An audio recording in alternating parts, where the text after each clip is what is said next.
Escape the Matrix 3. Hello, I'm Swaruu. Thank you for being here with me today.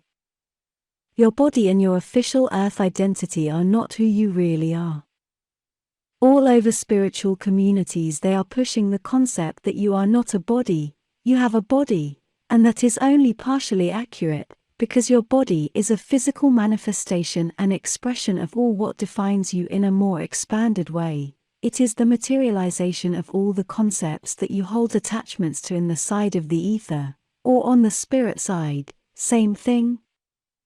When the scientific method was said to appear on Earth, a few hundred years ago, the new scientists tended to disqualify everything that had to do with spirit and spirituality because they connected it directly with religion, and in favor of a materialistic and deterministic approach to observe and to study life and the world around them.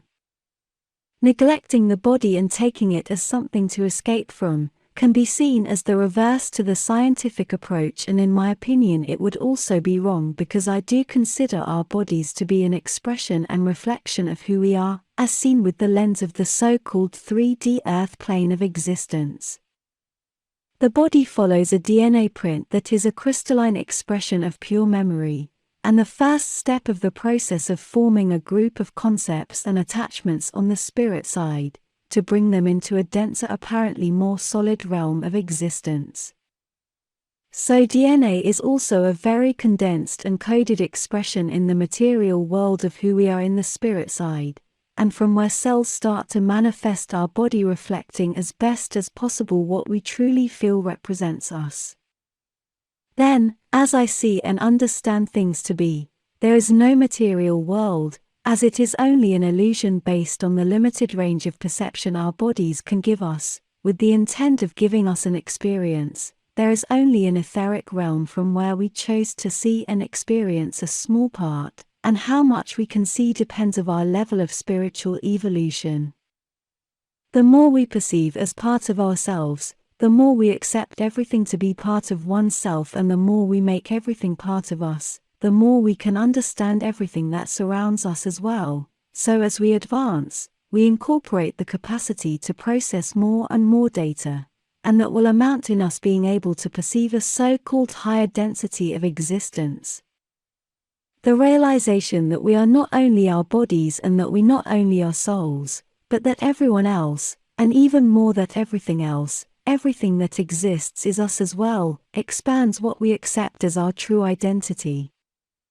Love is the acceptance and the integration of whatever we love as part of who we are. The more capacity to love you have, the higher a density you can achieve to experience. Everything that exists, from a simple concept in your mind to people, and to objects, they all are you, because it is your unique perspective based on your personal experience what makes you interpret everything around you. So you are the one who is defining the outside world and not the other way round. You are the one who is decoding the field of potential energy and giving everything in it a meaning that is unique to you, and even though other people may apparently share the same interpretation, forming perception agreements, you will always have your very own based on what defines you as an individual. A soul is not an object, it is not even an energy strictly speaking. It is a group of concepts, attachments, and ideas that a larger consciousness holds dear. It is a range from one point to another within an infinite source of consciousness we can call the original source. We are a group of ideas and concepts in God's mind, and to which God has grown attachments to, using the word God in a rhetorical manner with no religious intent or meaning. Everything is a part of source consciousness, the good and the bad, what we don't want and what we do want. Everything defines us as individual souls with a unique point of view, with which we interpret the field of potential energy we are in, we are part of, and from where we form our idea, or our interpretation of what are called the material realms of existence.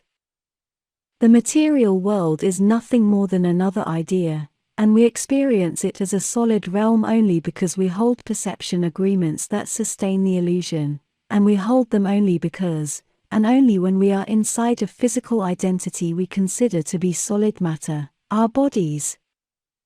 With no body, we immediately lose those perception agreements and their frames, so we expand to remember who we truly are, and who we have always been. There is no death, only the realization of the eternal you, who you have always been, and we've lived and died many times before, because this is not the only material life we've experienced. There would only be death from the experimental point of view of the expectations of who is dying, and of all those people who experience the loss of the loved one who has passed on. Do not fear your personal death, for it is only the fear of it, and fear of the apparently unknown what makes you suffer. Death is a predator with no teeth, and only another illusion. When you pass on, you are only returning to who you truly are, and you do not lose your concept and your perception of identity. You are only returning home and in great relief. And all your loved ones that have passed on before you are not destroyed either, and you will see them again, because they are not gone and they cannot be gone and away from you, because they are you as well, because you love them, and the separation between their identity and yours is only illusory, and it also continues in the spirit side. We are all part of the greater whole, of source consciousness. We truly cannot be apart from each other, and the faster humanity realizes this, the more peaceful it will be, for all its troubles and schisms are the result of the illusion of separation, and of the illusion that their present material life is all what exists. Humanity's problems could be defined as being caused by the illusion that matter is all there is, therefore creating a materialistic and deterministic way of interpreting existence that will inevitably breed egocentrism, greed, and the experience of separation. It breeds an extreme form of duality. Your body is an expression of your former ideas, concepts, and attachments manifested into an illusory material world. You are not only a body, and your body is also you. So don't neglect it, love, respect and honor it, take care of its needs and talk to it. Do not exchange immediate pleasure and dopamine-based temporary rewards for your body's health. Taking care of your body is not being egocentric, taking care of yourself is not being self-centered, because you cannot see to the needs of others, and you cannot help others if you are not well in every aspect of yourself, in health, and in good spirit. It is never too late to start to take care of your body and of yourself. All bodies are beautiful and deserve your respect and your care. Take care of yourselves, beautiful souls. See you next time. Swaruu.